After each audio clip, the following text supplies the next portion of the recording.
Siya si Michelle, 33 years old, tubong Talavera sa Nueva Ecija, isang skilled worker sa Oman. Sa unang tingin mo pa lang sa mga video ni Kabayan, makikita mong wala itong problema. Bukod kasi sa masayahin itong tao, ay active din ito sa pagti-TikTok. Pero sa likod ng saya't mga ngiti nito, ay may nakatago pala itong kalungkutan at problema. Tinatamaan na pala ito ng matinding depresyon, kaya ito nagpakamatay. Nalabis na ikinagulat ng pamilya, lalo na ng ina nito na isa ring OFW sa Oman. Sa kwento ng ina ni Kabayan, 3 taon na umano si Michelle sa Oman. Wala umano itong nakitang kakaiba kay Michelle kapag nagsasama silang dalawa. At wala rin umano itong nasabing problema sa kanya. Nangako pa nga daw si Michelle na sa paparating ng kanyang birthday ay ipaghahanda daw siya ng kanyang anak. Pero ang pangako na ito ni Michelle ay naglaho kasabay sa mga nais pa sana niyang abuting pangarap para sa kanyang 5 anak na naiwan sa Pilipinas. Dahil ayon sa ina ni Michelle, noong March 14, 2024, nakatanggap umano siya ng tawag mula sa mga otoridad. Sinabing patay na si Michelle. Nakita daw ito sa loob ng kwarto na nakaluhod sa gilid ng kama. Nakayuko ang ulo at nakatali ang liig gamit ang wire ng internet. Ayon pa sa kwento ng ina ni Kabayan, huli umano niyang nakausap si Michelle noong March 11.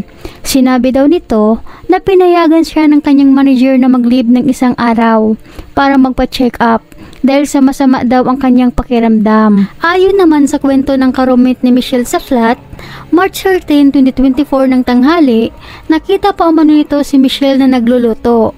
At ayon naman sa ina ni Michelle, sa araw umano na iyon, nakatanggap umano siya ng tawag mula sa manager at supervisor ni Michelle. Nagtatanong kung bakit di ito pumapasok. Kaya tinawagan nito ang kanyang anak. Ngunit di daw ito sumasagot. Gustuhin man sana niyang puntahan ang kanyang anak dahil sa nag-alala ito, hindi daw siya makaalis-alis ng bahay dahil busy siya sa trabaho. Kaya't nakiusap na lang umano siya sa kanyang kaibigan, nakisuyo na puntahan si Michelle sa tinutuluyan nitong flat. Pumunta siya doon, ibinidyo niya, katunayang kasama niya yung may-ari, binidyohan niya yung pagpasok nila hanggang dun sa room ng anak ko. Doon na nga nakita na siya ay nagbigti. Ayon pa sa ina ni Kabayan, nang matagpuan daw ang kanyang anak ay nakapatong umano ito sa kanyang kumot. Katabi daw nito ang pagkain na niluluto at ang iba pa daw dito ay binili pa sa restaurant. Nakabihis puti daw ang kanyang anak at nakayuko ang ulo. Sa unang video kasi ni Kabayan, nasabi nito na nasa baba lang ang tali. Dahil yun ang sinasabi ng mga kapulisan, kaya marami ang nagduda noon na baka pinatay si Michelle. Ngayon na nakita na ni Kabayan ang kuwang video ng kanyang kaibigan, nilinaw nito sa publiko na sa mataas palang bahagi itinali ni Michelle ang wire ng internet at kinumpirma na ng ina na talagang nagpakamatay ang kanyang anak sa pamamagitan ng pagbigti gamit ang wire ng internet dahil sa depresyon. Alam ninyo yung wire ng internet, yung pabilog na matigas, nakasabit sa bintana niya na medyo mataas. Doon niya itinali yung wire ng internet, ibinuhol niya yun, tapos ipinasok niya yung isang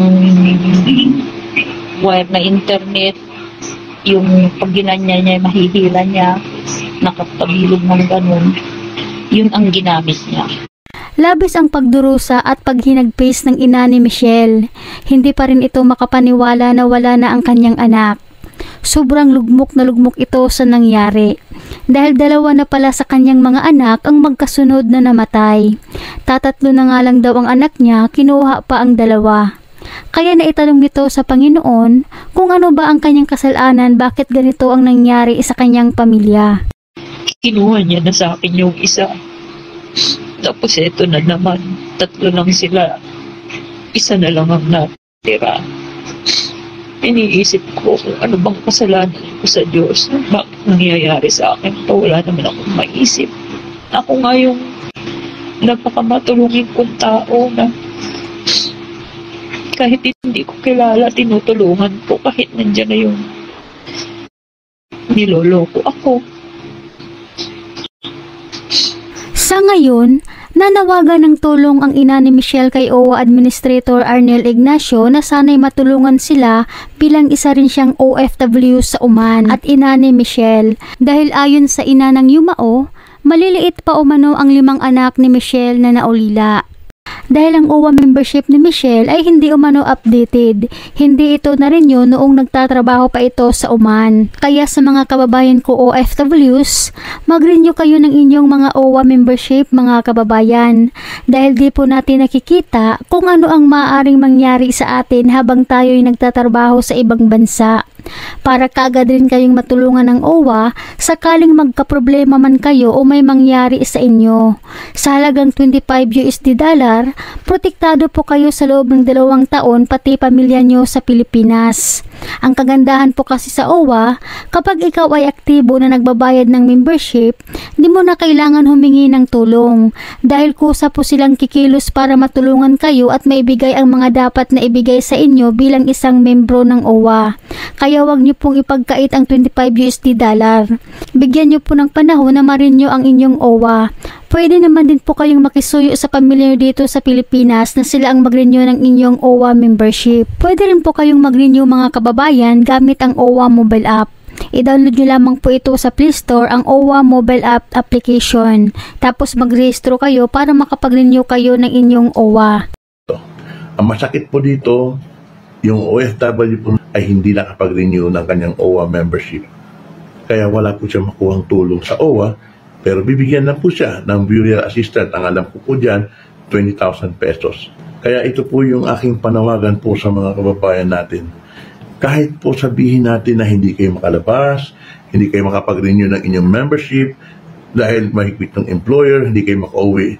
Please try to find a way. Gumawa po kayo ng paraan kung paano po marirenew ang inyong membership. Tandaan ninyo, ang membership ng OWA ay tuwing 2 taon lang po ng inyong kontrata. Yung unang alis po ninyo, sagot po ito ng inyong employer dahil kasama po ito sa binayaran nila sa processing fee ninyo. Pero pag expire po ng inyong membership, kayo na po ang automatic magre-renew, magbabayad po mula sa inyong bulsa. Kaya please, wag na po sanang hayaan ninyo na mangyari po sa inyo. Knock on wood, wala namang may gustong mamatay. Pero sa panahon po ngayon, nangyayari po yan. Kaya maging handa po tayo. Very important po, ang isang taong namatay sa sakit, kung member ng OWA, ay makukuha pong 100,000 pesos bukod po sa 20,000 na burial fee. At kung namatay naman dahil po sa aksidente, during work, ay 200,000 naman po ang makukuha ng mga kababayan natin to na member ng OWA. Bukod po doon sa burial fee. Kaya please po sa mga kababayan ko, pakiusap po sa inyo. Bukod dito, marami pang benepisyo na pwede ninyo makuha sa OWA at pwede maging scholar ang inyong mga anak kaya mag-renew kayo mga kababayan.